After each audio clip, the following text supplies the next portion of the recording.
What is going on, everybody? Can you see me? Can you hear me? How's the lighting? I think it's fine. I think we're good with that. One less light than usual. On this one, 2 drafts, like normal. Probably going to go back to Best Ball Mania. I only have like 2 more shots at the Husky, so we'll see. We'll do Best Ball Mania for the first one. If you guys really want to see a Husky draft, let me know.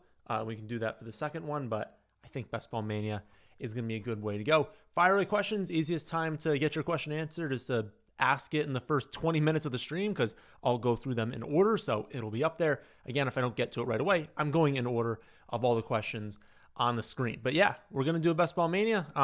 Join into one right now if you want to get in, but I'm going to join into a 20-second draft now. Looks like a few you might be able to get in there.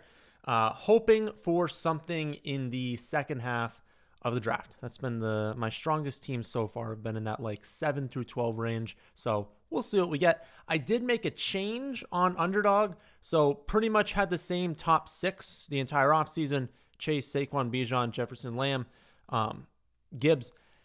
Move McCaffrey up here. It's basically becoming in drafts, you kind of have to take McCaffrey at 7 if you want him. So I don't want to have like 0% McCaffrey at this point, and like, I was getting like 30% Puka. So it's like I did McCaffrey, Puka, Neighbors, Nico.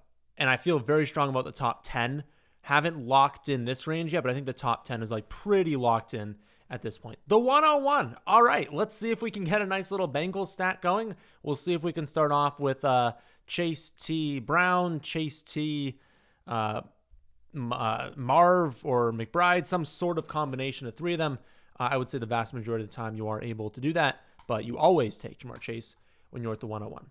All right, let's see if there's any questions here. And having the poll will allow us to, really actually look at some of these questions a little bit more in depth, because there's much more time between our picks. Last year, you placed Brooks, Chuba situation as suggested to draft both of them. Any similar situation this year?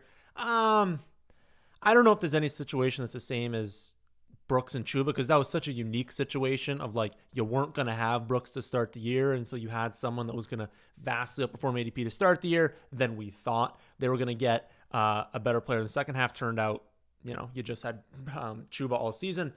I don't know that that's the case. If you wanted to play it on Underdog and take like Aaron Jones and Mason, I think that makes sense. But I don't think there's anything this season where like, I suppose if you really wanted to bet on the Cleveland Browns and you wanted to be like, all right, I think that Judkins signs at some point, and I want to start off with like Sampson and Judkins, and I have Sampson to start off and Judkins to close, maybe. But they're a much worse. They're a really bad team. I don't want to invest in the running back room there. So I don't think there's any situations like that this year. Where you would take both running back and wide receiver on the same team. So I'm not against taking running back and wide receiver on the same team, but in terms of the same situations last year, I don't see that as being the case. For the most part, I don't want to double dip on a team in like the first like 4 or 5 rounds. I would say like if you're gonna take, I don't know. Are there any like pairings right here? I guess in a redraft league, do I want to take Saquon and AJ Brown? No, I don't think so. I think I'd probably want to avoid that. On Underdog, stack everything. It's fine. But most of your asking for redraft leagues, I wouldn't want to do 2 of even running back and wide receiver. First like 5 rounds, I would avoid that. If it's an insane value, like you got Saquon and then for some reason AJ Brown's there in like the 3rd round and you're like, what is happening? Nobody wants him. Like they keep taking these other receivers that have no business going ahead of AJ Brown. Okay. But as a tiebreaker, you don't really want to be stacking in a redraft league. It leads to too much variance. And yes, there's some variance on the high end, but most of that variance is the like 3 or 4 games where the Eagles don't have that good of a game. And then all of a sudden you bottom out and you lose those games. The spikes are good, but they don't necessarily win you the matchup, but the bottoms lose it for you. So it's a very bad situation when you stack and redraft, unless it's like a different redraft format where it's shaped like best ball.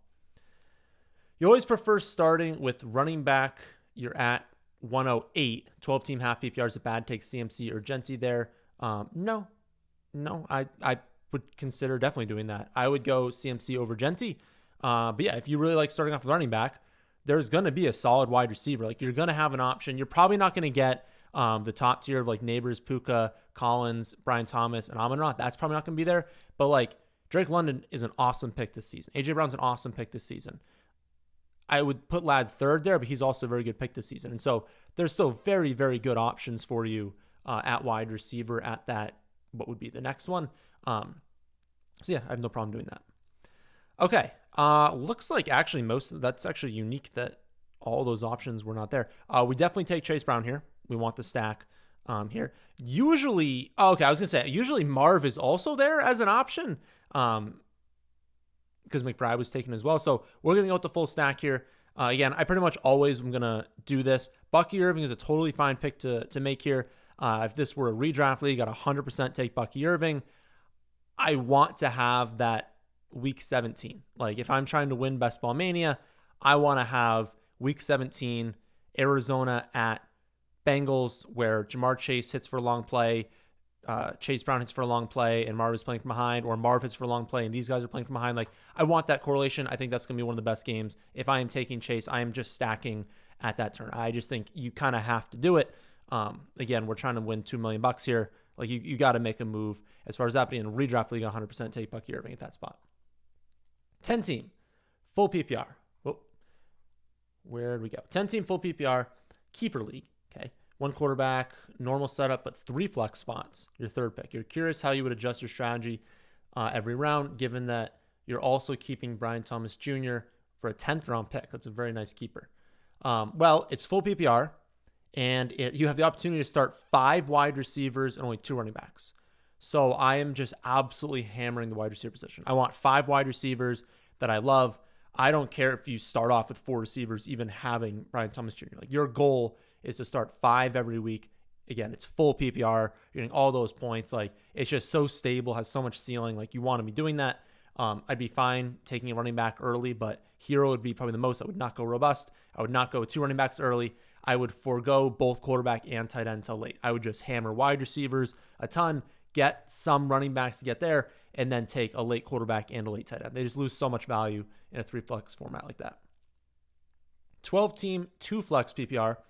Based on how quarterbacks fall each year in your league, your start would be 12-01. Okay, so at 12-13 turn, you'd have Nico and Brian Thomas Jr., and then you'd get Lamar at the 3-4 turn with Hampton. Will my running back room be terrible? No, that's fine. I'm totally fine. Full PPR, going Nico, Brian Thomas Jr., 2 studs, 2 players, again, in a normal year that are probably mid-first round picks. You're locking in a ton of points there. Lamar, totally fine taking Lamar at the 3-4 turn. And then I think Martin Hampton deserves to go with the 2-3 turn. So you're getting a good value with Hampton there. And then there will still be options for you. Obviously, running back's going to be weaker, waiting until the 4th round and not having until a late 5th round pick for another option. But there are some guys a little bit later on that we're a little bit excited about. I'll minimize this. Maybe you can end up getting Harvey a little bit later or Travion if they fall to that like 5-6 turn.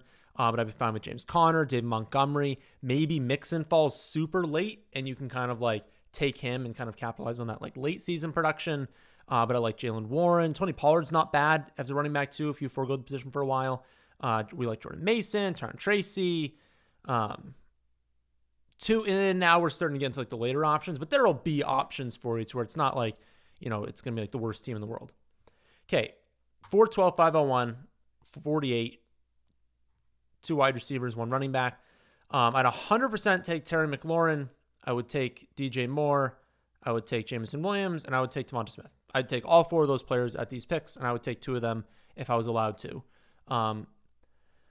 Honestly, I'd also be fine with these running backs, James Cook and Kenneth Walker. So we're going to get 2 of these players. I don't think we need to take a running back, so I would prefer to take the 2 wide receivers if an option. It's not going to be. I mean, someone started off, oh my goodness, Bijan, JT, and Bucky Irving. I do have some builds that have started off that way. But yeah, we're definitely going to take Devonta Smith.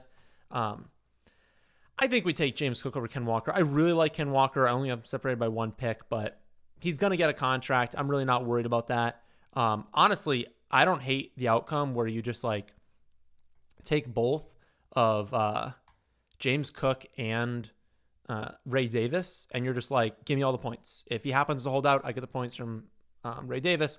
If anyone suffers an injury, I'm just still getting all the starting running back points on Buffalo. I'm totally fine if you want to end up doing that. But yeah, Chase Brown, James Cook, Jamar Chase, Marv, and Devonta Smith. A good start for us.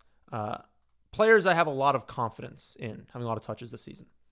How do you feel about A.J. Brown and Jefferson hammy injuries? I'm not concerned about that. I wouldn't really draft them any differently. If you want to use this as a reason to draft like Ladd, who also has a minor injury, but he should be fine. Again, I'm not worried. I'm not going to draft anything differently. There's so much time. Still a month left to start the season. They're just being overly cautious with these guys. If any of them come back and then in 3 weeks suffers a setback, now we're talking. Now I'm concerned. I don't want setbacks close to week 1, but I'm not concerned right now about any of them. Thoughts on Efton Chisholm? Yeah, there's just too many wide receivers there. Like, yeah, he had a really good OTAs, having an okay camp. There's no opportunity for him. Like, there's just too many wide receivers on that team. Thoughts on Mason Taylor? Liked him more before the high ankle sprains. We suffered a high ankle sprain recently. Don't love that, obviously. I think he's fine. I think he's more of a best ball play, like a third tight end on Underdog. The odds that Mason Taylor in even a 14-team redraft league does anything this season is pretty low. He's going to randomly have some touchdowns maybe, but Fields apparently looks awful in camp. It's going to be a super run-heavy offense, and then when they throw it's going to Garrett Wilson. So randomly he's going to have decent games, and again, I'll take him as a third tight end Underdog. Other than that, I'm not going to take him. And maybe in Dynasty, because he's a good asset to the team, and Fields is probably not the option long-term. So if they kind of figure out quarterback at some point, he'd be a lot better, obviously. How do you feel about Puka if Stafford is hurt for the season? Well, if Stafford, and I guess that's probably the thumbnail of this video right now, if Stafford were hurt to start the season, then that would be bad for Puka. I'm pretty sure Jimmy G is their backup there. So actually that's better than a lot of other backups. But right now, I'm using it as an opportunity to buy Puka. Right now, everything is fine. Everything they're saying is if they had a game today, Stafford is playing in the game. He is not hurt enough to not play in the game right now. But they're why? Why would you practice with him? He's 37 years old. He doesn't need to practice. He doesn't have to go to these joint practices. Would you like it to happen? Yes, especially having Devonta Adams on the team. But at the end of the day, he does not need practices. He does not need any sort of usage of this team. That's why they're also really not going to play their starters in the preseason. They know what their starters are. They don't need their starters to play. So I'm not concerned at all. And I have seen Puka fall. I've seen Adams fall. I've seen Stafford crater. I got Stafford 190 the other day on a Puka Adams build. Just use it as an opportunity right now. If he practices, gets hit, and gets hurt, sure. But that's my answer to pretty much all injuries right now. There's no injury right now besides Najee, I guess, that I'm concerned about for week 1. Besides obviously the big ones, the Shakir injury, the Mooney injury, people who were injured, obviously coming off injuries last season, Godwin, those are concerns, not these other minor ones. We're not going Laporta. I'll take Addison. Addison will be featured in tomorrow's video. Addison and Judy will be the only 2 wide receivers. Addison goes. All right, so we can take Monty, and we do not end up getting Burrow falling to us. That's unfortunate. I feel like these are probably our 2 picks. Judy, Monty. And that is tough. That is my top 70 players off the board and top 73. Just thinking through it, I don't think there's a case for anything else. If we had Nico, I'd consider Mixon. But I don't think, there's definitely a drop-off there. And I would just prefer the stable production of Monty. We'll keep building kind of a strong build. Again, Chase Brown, James Cook, David Montgomery. 3 lead running backs on the Bengals, the Bills, and the Lions. And then we're going with Judy, Devonta Smith, Marvin Harrison Jr., and Jamar Chase at wide receiver. We're setting up for a potential triple quarterback build, but definitely at least 2 later quarterbacks. It's nice when you get Burrow to fall to you at this 72, 73 turn. It doesn't happen a lot because the teams that grab T usually goes, if you don't end up getting T at 24, you got to know that Burrow's getting sniped a few picks before you. So the hope was that Burrow would fall to us at 24. It doesn't happen, but is what it is. We'll figure out quarterback a little bit later. But yeah, I wouldn't draft any Rams players differently right now because of the Stafford injury. I think, again, he would play today, and he's still got a month before the start of the season. Thoughts on Stafford injury? Okay, we already did that. Keeper league. You're keeping Neighbors, London, and Bucky. My goodness. Your first pick could be Henry, CMC, or Genti, who do you take? CMC. Like, it doesn't really matter who you're keeping. You're just taking the top player, and it's McCaffrey as the top player in that grouping. Excited to kind of catch one of the live videos. Welcome. 140 you in here. Only 19 likes, though, so I think some of you should like button. You signed up for Underdog on Sunday, deposited Monday. Haven't gotten an email yet. For the Underdog promo, and I'm pretty sure I sent out the emails today. Well, number one, always check your spam. Whenever you have something like that, check your spam, check your junk. It's possible it's in there. Number two, you have to join a draft. So you can't just deposit on the site because then you could withdraw. So they make you join some sort of draft. I would recommend the lowest dollar you can. I think they have a Pomeranian right now. Depends on advancement structures you like, but if you were only going to play $50 over the whole season, you wouldn't join a $50 draft. You would join a bunch of $2 and $3 drafts. So you got to join at least one draft, and it's possible at least $5 in drafts, but I'm pretty sure it's only one draft. Where do you have Josh Allen, Brock Bowers ranked in a 10-man half PPR redraft? Would you take them over Bucky, JT at the 2-3 turn? I would take Bowers over those guys. I would not take Josh Allen. Josh Allen, in no format do I want to take a quarterback in round 2. You got to wait until at least like the mid-third round for a quarterback. There's so many amazing quarterback options that it's not worth it. But Bowers, if you want that differentiator at that turn pick, yeah, I'd be totally fine taking Bowers there. Where are you drafting Travion? I don't know, a little bit before his ADP, definitely. I want Travion on my teams this season. Where did he go in this draft? Like, he goes around pick 60 or so. 58? Yeah. I mean, I can pull up what I have in, like, obviously it's different than this format, just like straight up half PPR rankings. But I would look at the ADP on your site and plan to take him a little bit before that. Pull up the running back rankings. I have Travion at pick 53, which is 7 spots above the consensus, which is 60, consensus ADP. Yeah, I mean, he looks like James White out there. Like, he looks like he's going to rack up receptions, highly explosive. He's just, I like Stevenson, but he's a much better running back than Stevenson, much better fit for the team. He's going to be awesome this season. Okay, no tight end. We're not going with these guys. We like Pittman. I've been warming up a lot to Keon Coleman. We'll take Mooney at suppressed value. Wouldn't touch any of the other guys. At running back, I'd be fine with Tracy, but I wouldn't touch anyone else. Quarterback, Kyler would be the best option for us. We can stack up that Week 17 game. We have Chase Brown. We have Jamar Chase. I was going to say, did he just go right there? Pittman, unfortunately, does go. So we are going to take Kyler. I wanted Kyler and Pittman. We don't have any San Fran. We're not going to take any other quarterback. Do I take... I kind of want to take Keon here. I like Tyron Tracy Jr., but I don't know that we should start 4 running back, 4 receiver. Like, it's a 3 wide receiver format plus the flex spot in its best ball, so it favors wide receiver pretty heavily. The Shakir injury is concerning. It's the same injury. He had the high ankle sprain last season. He's going to miss most of camp, not all of camp. Probably not all of camp. He'll probably come back at the end of camp. He'll be out there in the first week. But Keon, I was off him to start because, like, we hated him last year. I thought he was a bad prospect last year. There was no way you should have been drafting him. You shouldn't have taken him in Dynasty. And maybe some of that kind of carried over to this season. The value is so much different this season. Like, going into his second year, obviously, like, he was starting to kind of have more of that breakout before. I believe it was a wrist injury. Highly athletic player, but couldn't separate, and that was a concern. But we've seen players that, like, can't separate just grow as players in the NFL. So it's still possible he grew as a player and can separate a little bit more. But you look at this team, and it's like with the Shakir injury as well, with Kincaid not breaking out, they still need this alpha. And I think Joshua Palmer is good, but Joshua Palmer has an injury of his own. Like, I think there is still a chance that Keon breaks out. And when you look at what he did last year on a per-game basis, it's actually not even that much worse than where you're drafting him right now. And he's another player where it's like, you know, when I think about winning $2 million on best ball here, the Buffalo's going to be good. Buffalo's going to be good in these final weeks.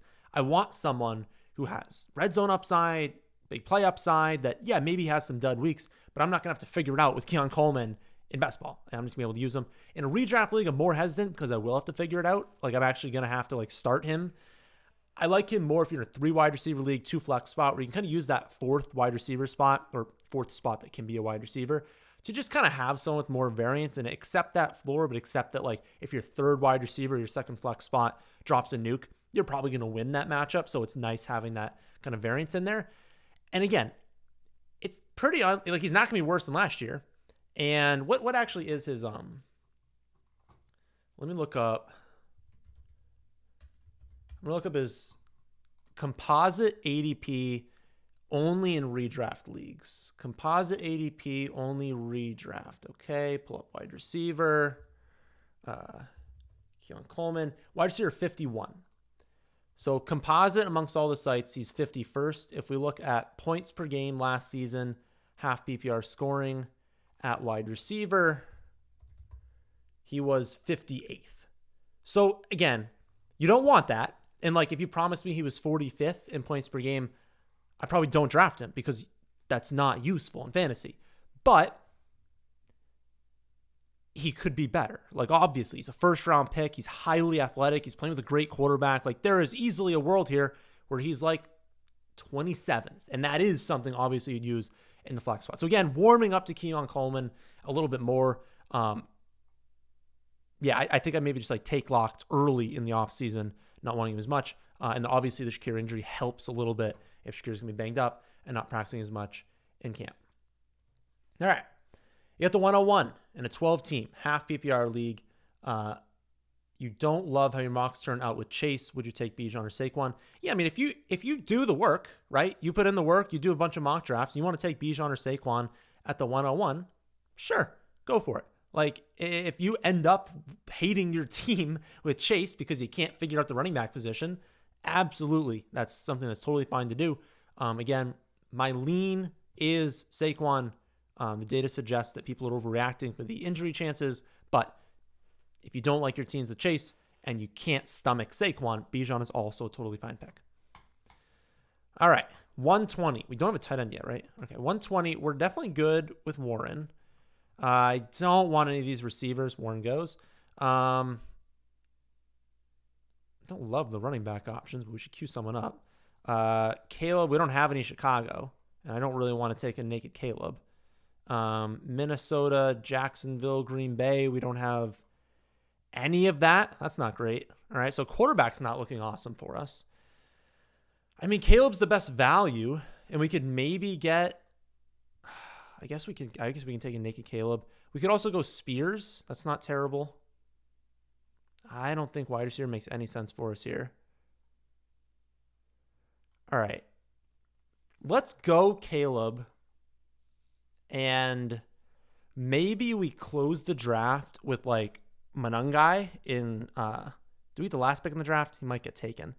I've been warming up to that idea as well, that Manungai could like actually, because we've been figuring all off season. I'll pull this back up. That like Swift is the lead, but do they really want Swift and Roshan? And I've always been like, no, they're gonna bring someone else in, but they haven't brought someone else in. And I don't know. He looks decent. Manungai looks decent. Maybe there's something there because I think Roshan stinks. I think he's a bad running back. I think they can use him at the goal line because he's big, but like I think that's it.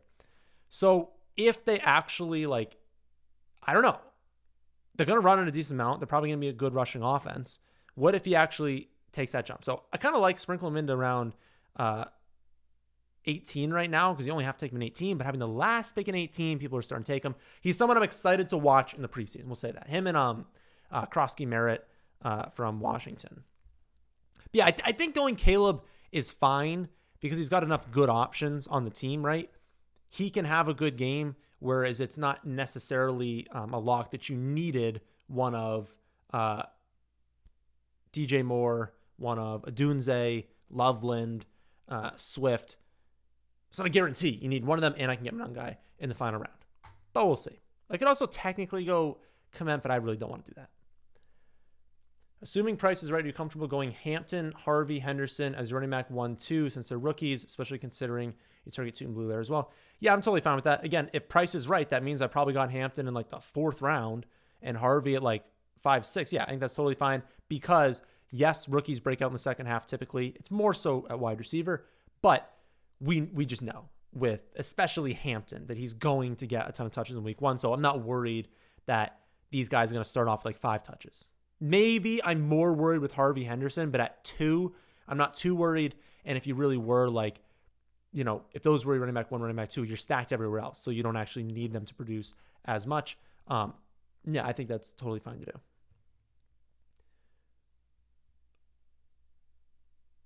All right, pull that back up. You're in a 2 IDP league. You wonder how early, like Travis Hunter, Yahoo says he gets both offense and defensive points in IDP slot. Yeah, I don't really know how to value Travis Hunter. I feel like someone asked me that a while ago, and I was like, I don't even know IDP scoring. Like, I feel like it's so different in different leagues. My guess is that he'd be like 2 rounds more valuable, but I don't really know. And if you can play him at IDP spot, like maybe it makes him 3 picks more valuable because you can play him there and he gets way more production than normal, but it's a tough call.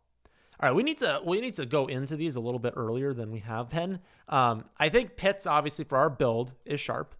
I like Strange, but we wouldn't do that yet. So Pitts, I don't want any of these wide receivers. We're taking Pitts with this pick. I don't hate going Najee here. I still feel like he's going to play, but Tillman probably makes more sense. We need some more receivers. We'll go Tillman. I think Najee was fine at that spot because, again, I think he's going to be out there in week 1. And, like, I don't think his ADP should be dropping this much because he's a premier handcuff. But 5th running back didn't make a whole lot of sense. We feel pretty good, especially about this top 3. We are thinking maybe Monangai later. We don't need to go that heavy. We need some more wide receivers. Tillman seeming like he could be the top wide receiver on the Browns this season, which is obviously an exciting proposition. There hasn't been like a whole lot of hype around Judy. It seems like Tillman's playing really well. It seems like he's kind of the top guy. Thing is, the quarterbacks stink, so obviously that's why he's going this late, but also big playability there. 12-man keeper league, 2 running back, 3 receiver, 2 flex. Should you keep Puka in the 7th or Brian Thomas Jr. in the 10th? I like Puka more, but take the 3 rounds of value with Brian Thomas Jr. He's a couple picks worse, but you get 3 rounds of value more. So I would just still keep Brian Thomas Jr., especially if there's like multi-year eligibility for players. Like even if you like lose spots, well, if you lost like my league when we used to do it, lost 2 rounds each time you had to keep a year. Well, if you lost 2 rounds into the 5th round for Puka versus keeping Brian Thomas Jr. maybe the 8th round next season, like you still get better value in the future. Could you do a 10-team Superflex draft, please? You're drafting from the 8th spot and when you're taking 2 quarterbacks early. No, but don't take 2 quarterbacks early. Definitely don't take 2 in the first 2 rounds. Typically, you really, and I would say in this season especially, you don't want 2 top 12 quarterbacks. So if you want to take one top 12, certainly, that's fine. But I would still stick to the exact same strategy we've been talking about all season at quarterback. So if those of you in Superflex leagues, it's the same thing. I want one of the top 5 to become a value. Okay, that probably means round 1 for one of those guys. If not, I don't really want to target the mid-range that much. Again, best ball is different. You're stacking, so I'm looking for stacks for best ball. So that's obviously why Kyler I took there. In a redraft league, I'm probably not going after those guys. I'm taking the range of like Drake May, Justin Herbert, Brock Purdy, Dak, McCarthy, Trevor Lawrence. That's what I want. So in a Superflex league, if I miss out on that top range, I still want to target that range wherever it ends up happening.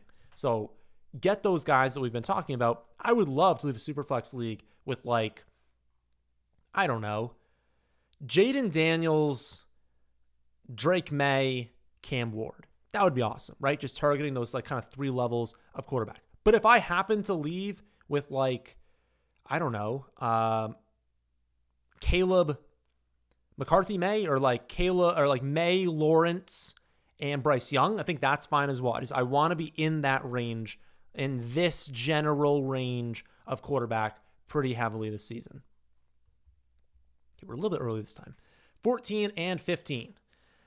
We still need tight end, but it's not a good spot for us to go there, so we're not going to.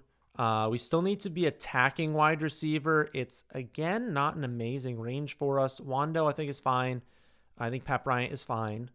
Running back, I do not want these running backs. We're not going to go there.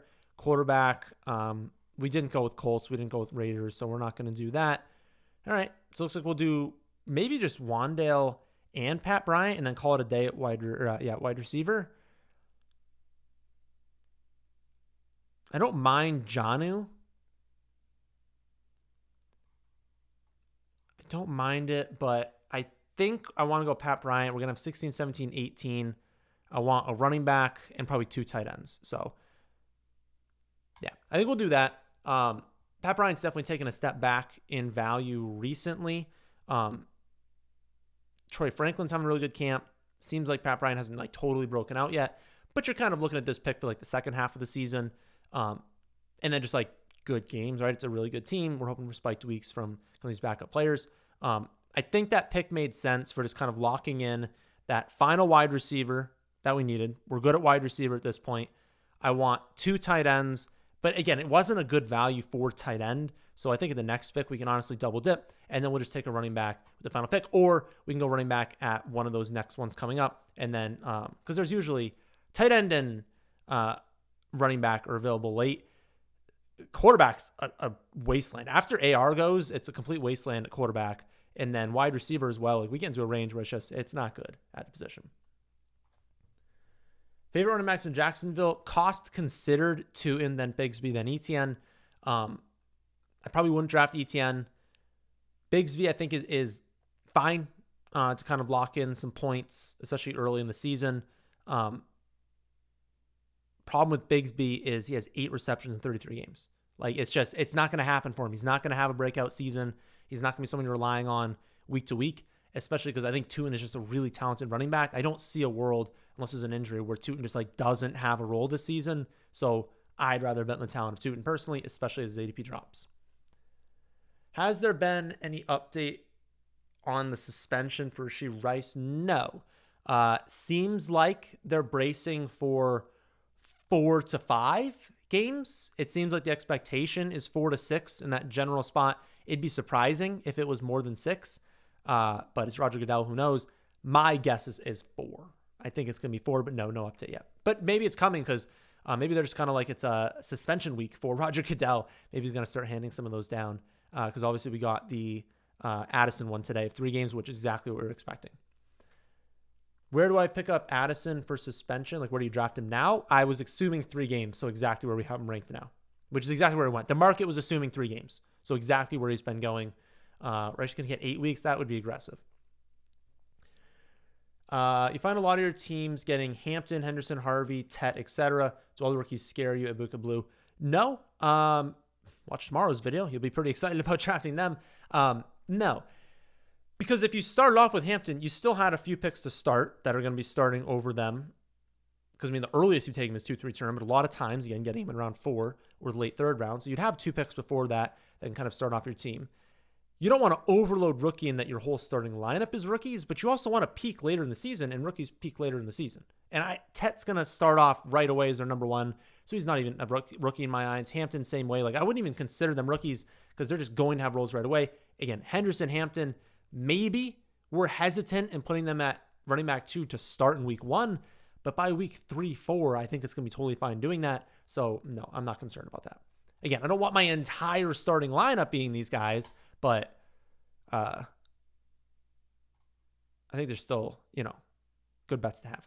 I really hope he doesn't take, because now I can double dip. As I say, I could have double dipped Jonnu and Arroyo there. All right, we can still do Arroyo Gesicki, which is probably the best option. Yeah, it's probably the best option for us. We get that extra stack in that final week. Just make sure I'm not triple stacking. Okay, good. He's got the hamstring injury. He's got Noah Fant now on the team, but he's still someone that has touchdown upside, has big play upside on a team that I want to be scoring a lot of points in week 17. I want to be capturing upside there. I want Gesicki having a 2-touchdown game in week 17 and really elevating for Arizona and making Kyler drop back a lot. I think the team's good. I don't think it's like the greatest team in the world. I would have loved a stack with Caleb, but again, it's okay. We're going to hope for Marshawn Lloyd or Monangai. I'm going down with the ship on Marshawn Lloyd. So Lloyd or Monangai, and I'll take Monangai first just because of the stack, obviously. You've seen Devonta Smith bouncing between tiers 5 and 6 in different rankings. Can you hit on the pros and cons of drafting him where he goes? Thanks. I think Devonta Smith is an exceptional pick this season. By like ADP, it's pretty unlikely he does worse. I mean, they won like every game last season. They were very rarely trailing. They were never throwing the ball in the second half of games. probably going to lose more this season. I mean, the likelihood is they're not going to run as hot as they did last year. So they're going to be throwing the ball more. You know he's going to be top 2 in target share. Like, he's going to have a great target share on the team. He's going to have great upside. He's still developing as a player, still super young. Obviously, if A.J. Brown got hurt, you'd have a ton of upside there on a weekly basis. So I love Devonta Smith. He has wide receiver 1 in his range of outcomes, and there's an injury. But if not, he's a very stable piece for you. Like, I would definitely draft him at ADP. Looks like we do have a super chat. You're on the clock in a rookie dynasty draft. Giddens, Woody, JCM, please rank them. Okay. Pretty sure my gut would say, oh, yeah, that is actually going to be very close. And I wish we had the preseason to kind of answer that decision for cross-scheme merit for you. All right. The rankings right now have Marks, then Giddens, then cross-scheme merit. I would say I think I agree with that because Marks was a decent prospect, and obviously you have that situation with Mixon, who knows about the injury. He's got the clearest path to that top-end production like early on in his career. Chubb's not going to do anything. They don't like Pierce, so it really is like Woody Marks as that backup, and again, can get production early on. Giddens, I like Giddens. I think he can like kind of produce. My one issue with Giddens is like JT's obviously the guy. JT's not old, and it seems like Giddens is more of that pass catcher. And you got AR at quarterback who's not. If he dumps it off, it's 1,000 miles an hour, and Giddens probably can't catch it. So yeah, I would go Woody over Giddens, and then cross-scheme merit. I just wish I had the preseason because I just don't know. Like, he's still a 7th-round rookie, and I don't know that I really want to draft a 7th-round rookie over Woody Marks. So I would take Woody Marks. But again, I wouldn't be shocked if in the preseason cross-scheme merit actually turns out to be like really good. And we'll take Monungai here. He turns out to be really good, and something happens there. I don't know why it's not going. Oh, okay. And he like starts to break out or something, and then maybe we're thinking about it. But right now, given all the information we have right now, I would take Woody Marks. All right. What do you guys want to see? Do you want to do a Best Ball Mania, or do you want to do a Husky? Well, whichever gets answered twice, we're going to do that one. So throw in a thought. If 2 of you feel like seeing one of them, go for it.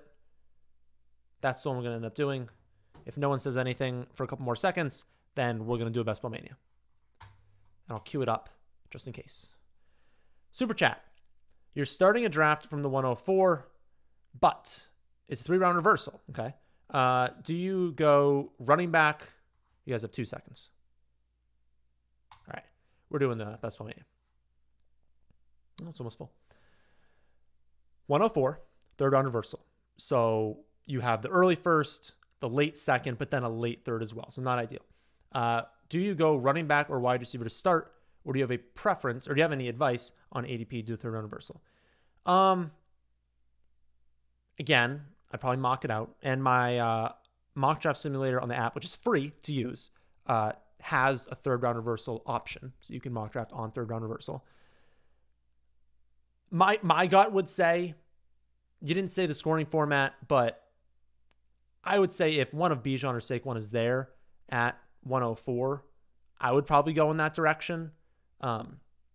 Likelihood in the 3rd round is that, likelihood in the 3rd round is you're looking at Breece or Hampton, which are pretty good options, but it's also possible they're not there.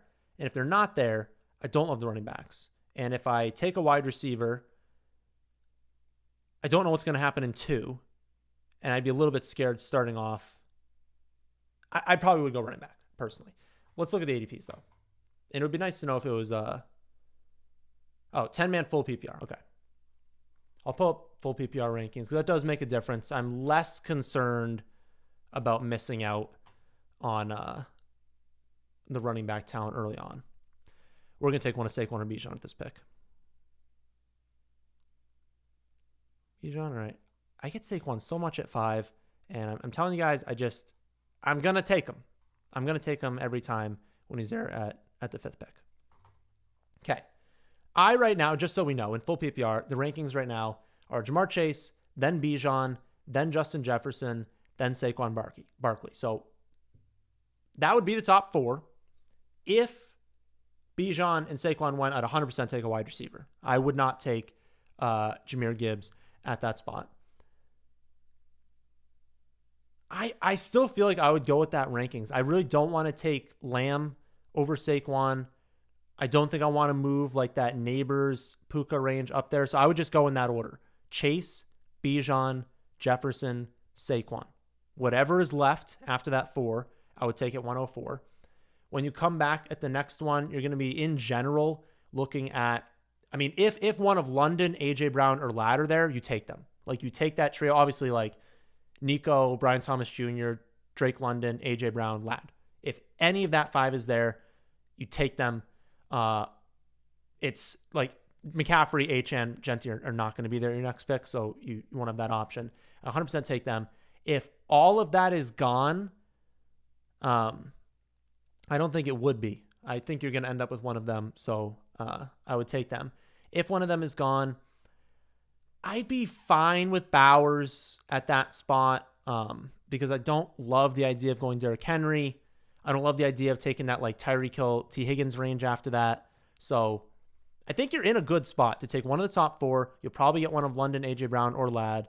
And then after that, hopefully you've started off with a running back and receiver. But if not, and you have 2 wide receivers, let's say it's like Brees or Hampton, hopefully at that next one. Probably not Kyron because the receptions aren't going to be there. I hope that answered it, though. Try to get back to these other questions after.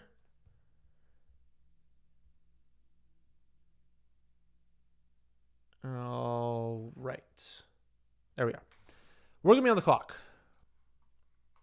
We are just going to miss out on the good range. That's unfortunate. So Ladd and Bowers are going to go in the next 2 picks. It almost never happens that they don't. We took Saquon, so we can do the Saquon JT build and go with the 2 running backs early on.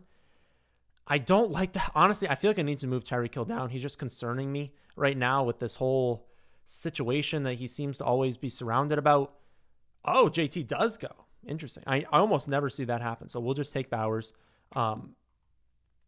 Obviously, an underdog, I like having that upside of Brock Bowers and these early tight ends because if we can advance to the final week, they are players who can score 30 fantasy points, give me a top scoring tight end by 15 points, and be the person you have to have. They just have a much better chance of being the guy you have to have.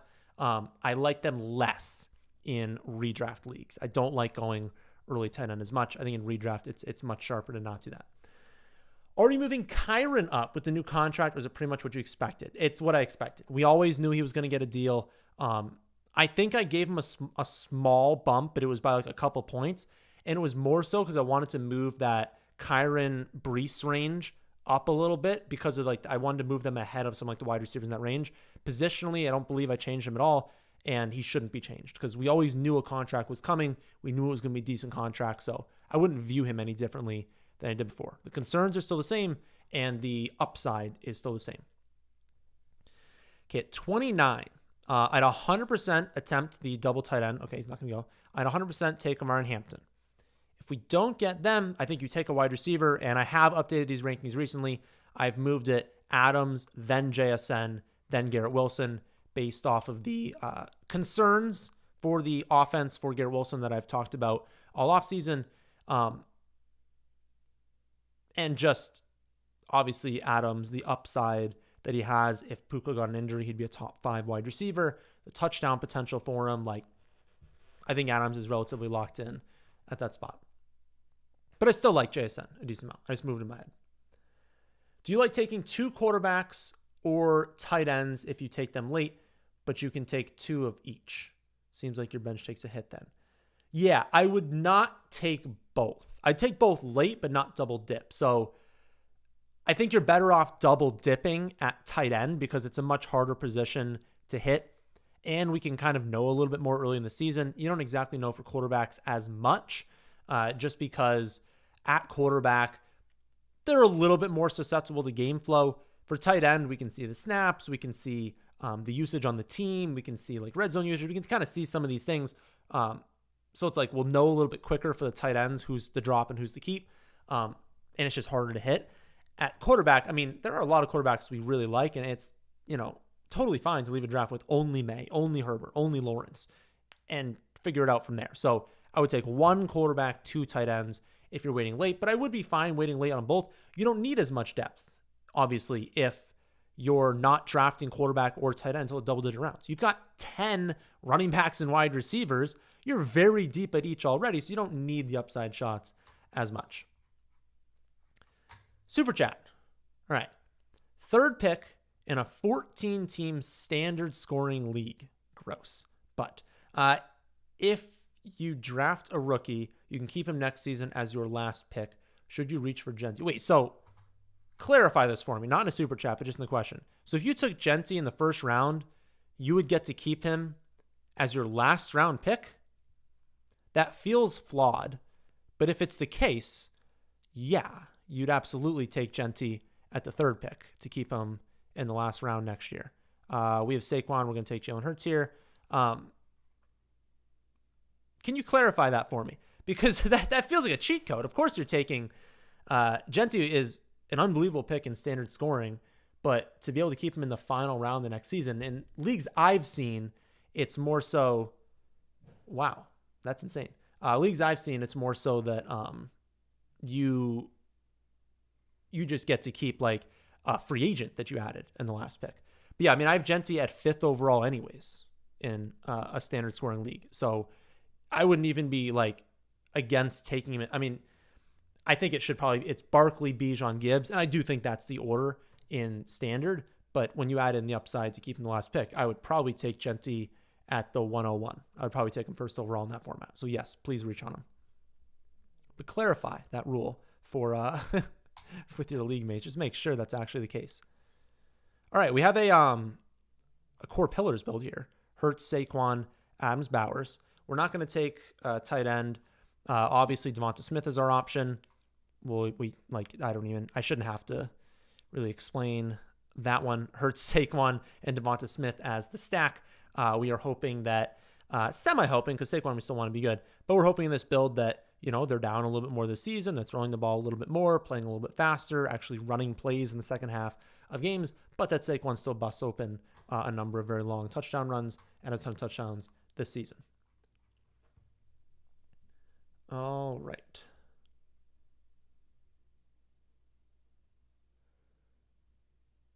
CMC at 6, easy schedule of his career. His dad's strengths can be crazy this year. I would do him 7th. I would still take Saquon, Bijan, Gibbs over McCaffrey, and because of the wide receivers that are there, I would take them as well. It depends on the format. In standard scoring that I have up right now, you would take them at 6 because wide receivers are useless basically in standard scoring, but half PPR, full PPR, I think you're still taking the wide receivers, Chase, Jefferson, Lamb. Half PPR right now, I have it Chase, Saquon, Bijan, Jefferson, Gibbs, Lamb, McCaffrey. And I feel pretty good about that being the top 7. Then I like Puka, Neighbors, Nico as that 8, 9, 10. And then again, I haven't locked it in. I have it Amon-Ra, Genty, Brian Thomas, Achane, Henry. But I haven't locked in that kind of 11 through 14 range, the exact order for it. All right, at 68. Again, we would take Addison. We'll see if we get sniped one pick away again. We don't. Lovely. No real... I don't really have any other options. I would say Addison's pretty clearly the top option. Totally fine. Okay, he's not going to play the first 3 weeks. Well, I have Devonta Smith. I have Adams. I can use their scores early on. We're going to have a bunch of wide receivers on the team. It's really not that big of a deal. When he comes back, he's probably going to return 4th to 5th round value, and I got him in 6, so it's worth it for us to do that. Okay, 7 picks away. I'll probably just leave the screen up right here. But yeah, again, CMC, easiest schedule. He's going to have a great year. Opportunities there for an awesome season, but I would still take him at 7. Biggest sleeper tenant after Njoku. I mean, it depends if you count like Ferguson and Goddard as sleepers, but the ones I like after Njoku, Loveland, Kraft, Goddard, Ferguson.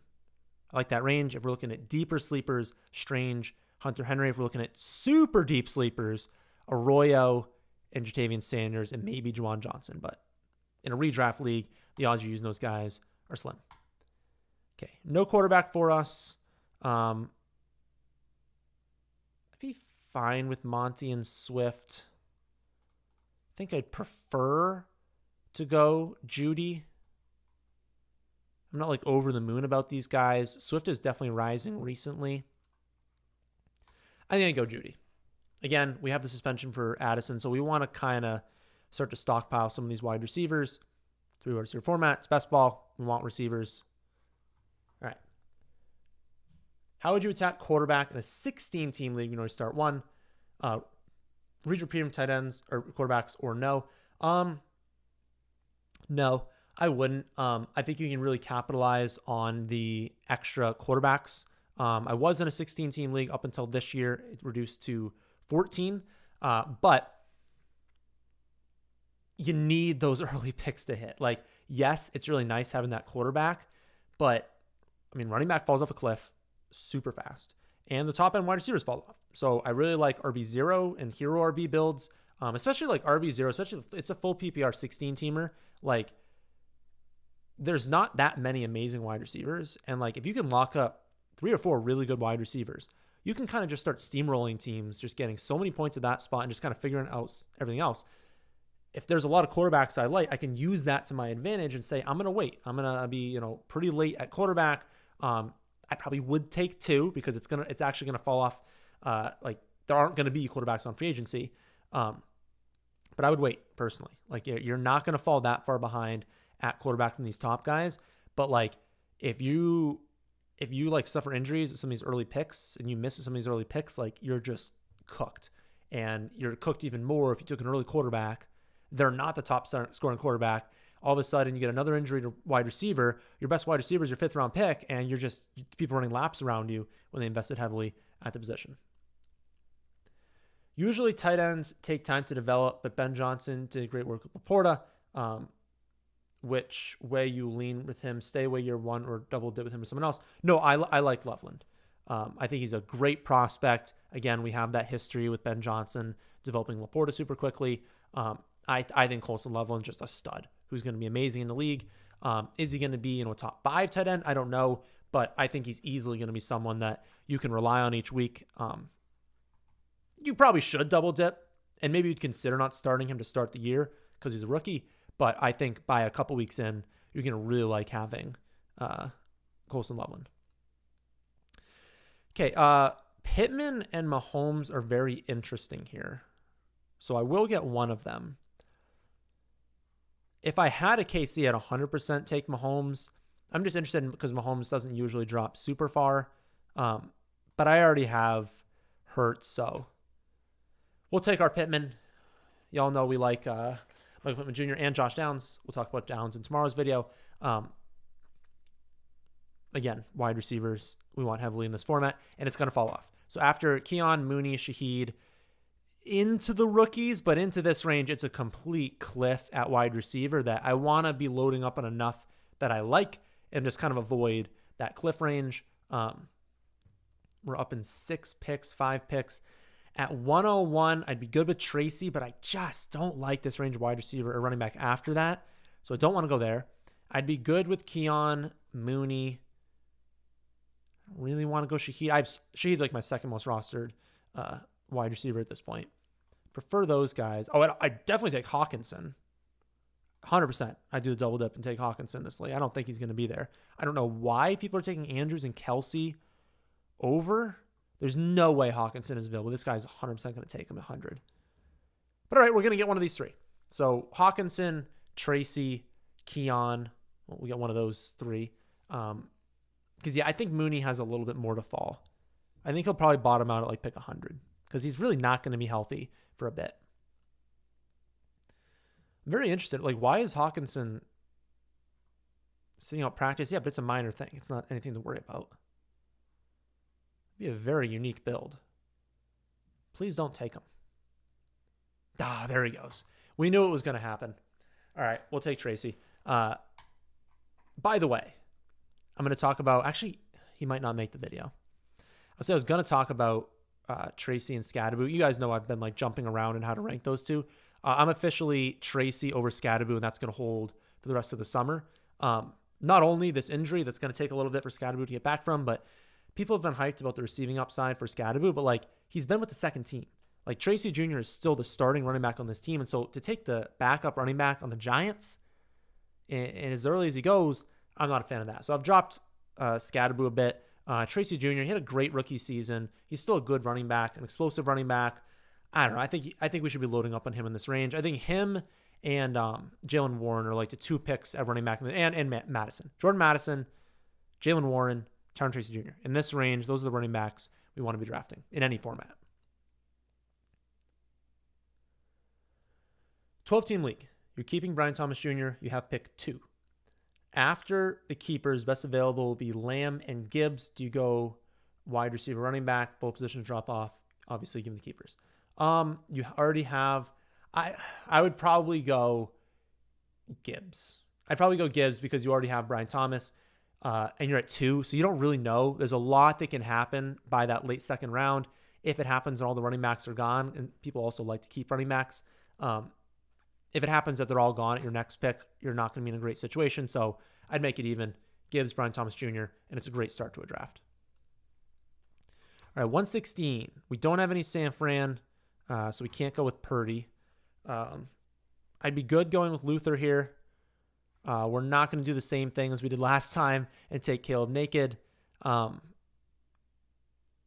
Goodness, if he takes Luther, which I don't think he would, yeah. I think we got to go Luther. Running backs are a no. There's no other wide receiver.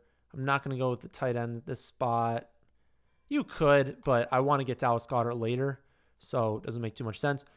Burden, I've been off of him a little bit as a prospect, but I can't deny that like if Ben Johnson wants him and Ben Johnson wants to scheme usage to him, he's a schemed usage player. And we saw in Ben Johnson's offense that Jameson Williams, who is another schemed usage player, has a huge upside.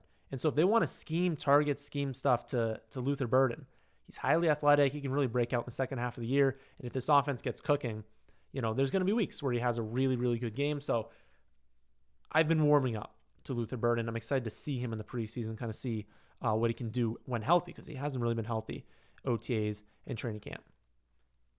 Okay, at 125, I'm not going to go Dallas Goedert at 125, so I'm not going to take a tight end. I don't like this range of wide receiver. I don't want to draft them. I already have 6. We're not going to do that. 2, and it feels a little early for 2, and we're not in a good spot. Quarterback. Oh, well, we can go Caleb because now we drafted Luther. Minnesota, we drafted Addison. Okay, so we can go McCarthy. Thank goodness we have options here. We don't have a high-end Jacksonville player. I mean, I think the better move is Caleb. We're getting better ADP value. Yeah, I think the better move is Caleb. Back-to-back Caleb teams. So we'll see. I think that's the better move for us. Whenever you have a decision, obviously I have them ranked higher as well, but you want to be kind of taking ADP value in some of these best ball drafts because you're just building a different team than a lot of other people. Is there a limit to how many best ball drafts you will do? Usually wait until week 4 of the season, but I also want to draft a million teams. No, just a buy-in. Like you should have an amount of money that you want to be spending in best ball and then kind of optimize from there. They didn't have any rake-free ones this season, which is unfortunate. But yeah, no limit to drafts. It's as many drafts as you can do for your buy-in. So again, low dollar. If you've got $50, do as many $2 and $3 drafts as possible. Do not do 2 Best Ball Mania drafts. I will say, starting like now is kind of I wouldn't draft too many more slow drafts. I'm trying to get as many slow drafts in as I can right now because the clock is going to start getting faster before the season starts. And so you've got like 2 more days, I would say, before I would just not do any more slow drafts and only do fast drafts. Because when you start like next week, if you enter a slow draft, it's not going to be over quick enough. And so they're going to go to a 4-hour, then a 2-hour, then a 1-hour draft. And you're just going to like start auto picking a ton of picks. So I wouldn't join any slow drafts after like, let's just call it Saturday. On Saturday, stop joining slow drafts. But yeah, just do as many low dollars as you can. Thoughts on Kyren's competition in the backfield? I wouldn't call it competition. Kyren's the one, but I would say I think he's going to lose touches to Jarquez Hunter. but not like a crazy amount to where you wouldn't draft Kyren because of it. I thought his ADP would be higher this season. It's kind of taken a step back to where I think he's just accurately priced right now. This is going to be nice. As long as we don't get sniped, we get one of the two players we wanted here. But yeah, I'm not worried about him losing the job. I'm worried about him having the upside to be a running back 1. Hold on. Who do we take at this spot?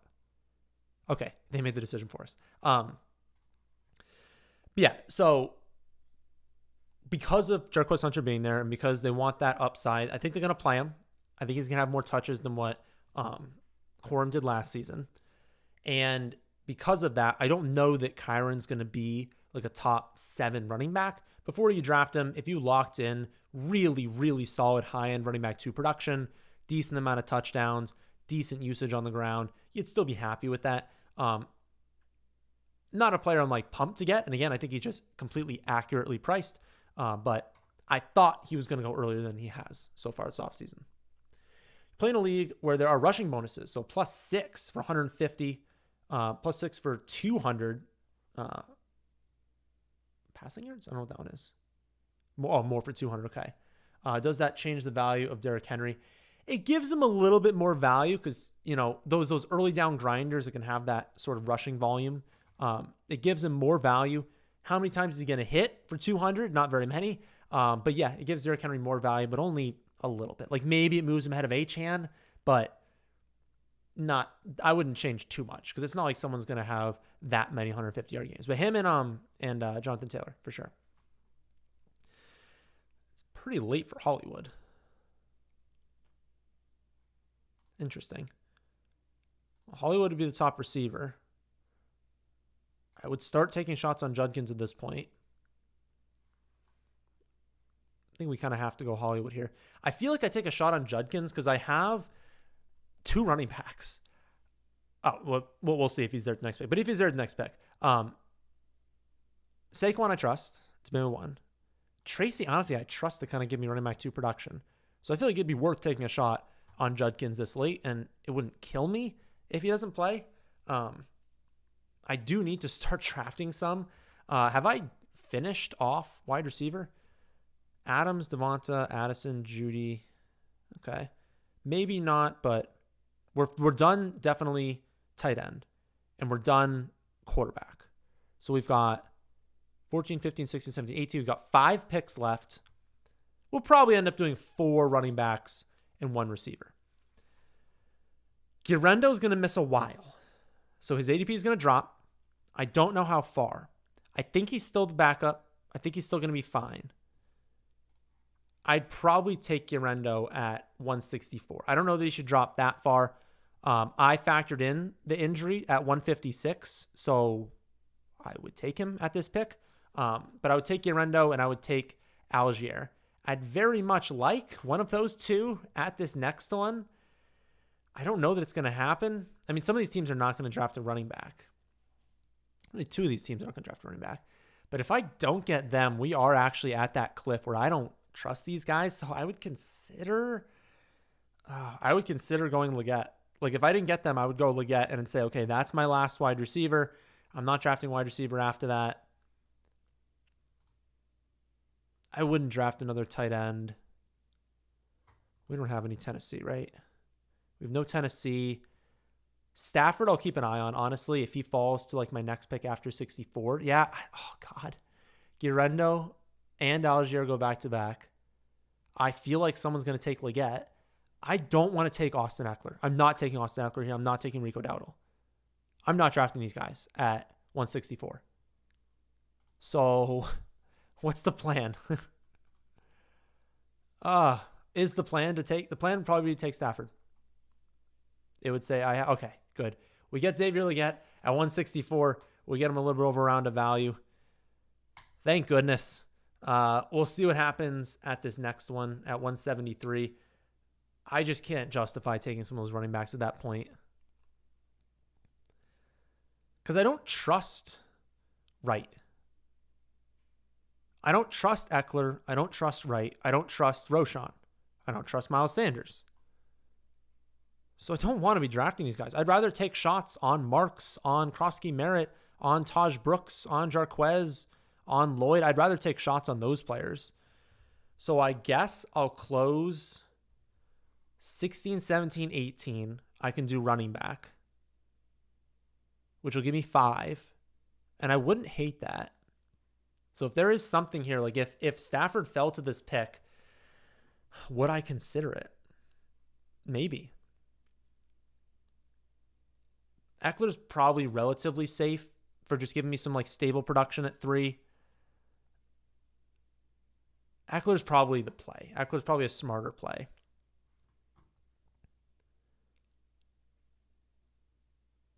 All right, we'll take Eckler if he's there. I wouldn't take these wide receivers. No tight end. Oh my God, if Eckler's not there, I guess I'm forced to take running back, but it's going to be gross. Come on, make your pick. All right, we'll take Eckler. I don't love it, but it is what it is. We'll still get our upside running backs later on. I guess I could go Eckler and like Krosky Merritt and just say, they're the backs this season, not Brian Thomas, but we'll see. What's the best pick to draft from in a 14-team league? You're thinking 3 or 6, but I want to hear your take. I mean, at like 13, because there's a top 14, but then I would also include like Derrick Henry, Drake London, A.J. Brown. That kind of gets you to 17 of like decent players that would definitely want a team. So at 12, you're locking in 2 of them. Yeah, I wouldn't mind 6, but I don't know if there's honestly a whole big difference between 6 and 7. 3 would be fine. You're locking up one of JT or one of Saquon or Bijan. Yeah, 3, 6, 14, 13, 12 would be like kind of what I'd look at. How do you feel about this 14-team PPR start from 3rd pick? Chase or Jefferson, and then you get McBride or Bowers, and then Lamar or Allen. I don't love it. You're foregoing running back for a very, very long time. We're looking at the late 4th round before we can even look at the running back position. I don't think you can go early tight end and quarterback. And if you're going to do that, I think it's with Kittle in like the 4th round, not with a Bowers or McBride. All right, we'll take Rico. We like Rico this season. We like the potential there. They were excited to get him. He has receiving upside. We know that Chuba is not a good receiving back. He's very inefficient in the receiving game. Obviously, we've seen him handle workload. We've seen him be productive. If Chuba got hurt, he's a great handcuff. Not saying we're rooting for that, but with our 4th running back pick, it wouldn't be the worst thing in the world. So at 197, looks like Krosky Merritt did go. But yeah, I mean, Shipley, Brooks, Giddens, Lloyd, Jarquez, Woody, Monangai. Those are like the upside options I like at the running back position. Obviously, Shipley is actually maybe who we should have gone with in the last pick because we can lock up Shipley and Saquon and just get all of the running back points in the weeks where they go off and they put Shipley in the second half. I can get that production at 2. So that would be nice. I don't think A.J. Dillon's going to be a problem. He's been super inefficient. He hasn't played in a while. He was never that great of a running back. He's big, so if they like him at the goal line, but they don't need him at the goal line because they have Jalen Hurts, who's going to steal the goal line touchdown. So we got Shipley, Saquon, and Jalen Hurts. We should be locking up all the rushing touchdowns on the Eagles this season. And yeah, we'll just take one of these guys in the final round. We'll see who it is. 137 viewers, only 17 likes. Smash the like button. I agree. Smash the like button if you are in here. Why does David Montgomery get disrespected every year? I don't know. I mean, yeah, I drafted him in the last one. Definitely a good pick. Obviously, the worry this year is if they're worse and they're not scoring as much. Number one, he's a touchdown scorer. So if they're not scoring 33 points a game, they might lose 0.7 to 0.8 touchdowns per game this season. So if that happens, mixed with playing behind more, well, he plays better when they're putting up a bunch of points and winning. So if they're losing more and playing from behind more, I guess that's the same thing. If they're not scoring as much and they're playing behind more, it's like a double negative for him. They could also just use Gibbs more. But yeah, no, I think he's a very safe pick. He's kind of the end of that that general mid-tier of running back that I'd want. First year doing Dynasty, my draft is next week. What are your key tips? If you're talking about a startup, youth, obviously, and you want wide receiver. You want to be wide receiver heavy. Like, my biggest mistake, so I did a startup 2 years ago. I've been very lucky. I've won back-to-back years. My biggest mistake was honestly being like, I have to draft a running back. And so I drafted Dameon Pierce. Like, just draft wide receivers. Draft a tight end if you feel like it, but just draft wide receivers over and over and over again. If you're drafting running backs, make them young ones on good teams, because the running backs, just like, their careers are so short, and it's just like, all right, we're taking our boy Marshawn Lloyd here. Short careers, they get replaced all the time. They have these injuries that derail their career. It doesn't happen to wide receiver. It's just so much easier to hit at wide receiver. I don't think in a 1 quarterback league, you have to go early at quarterback and 2 quarterback. Again, it's the same range of quarterbacks I want to go after, but just draft the youngest team you possibly can, basically. Didn't Devonta Adams call Jimmy G Captain Hospital Ball? He did, so you don't love that, but at least it's a better scheme, right? The Raiders didn't have a good scheme. It was just try and get the ball to Adams. The scheme is better in LA. So you're hoping that maybe there's less hospital balls because the players are open more. That's the hope, at least. What pick would you want in a 10-man league this season? What like 7 secures that top 14, 2 of those. But I'd probably want honestly, I'd probably want 7, but I'd want 7 through 10 as my top picks. And then if I didn't get that, probably like 5, 6. I don't think I'd want a top end pick. I'd want 5 through 10. All right.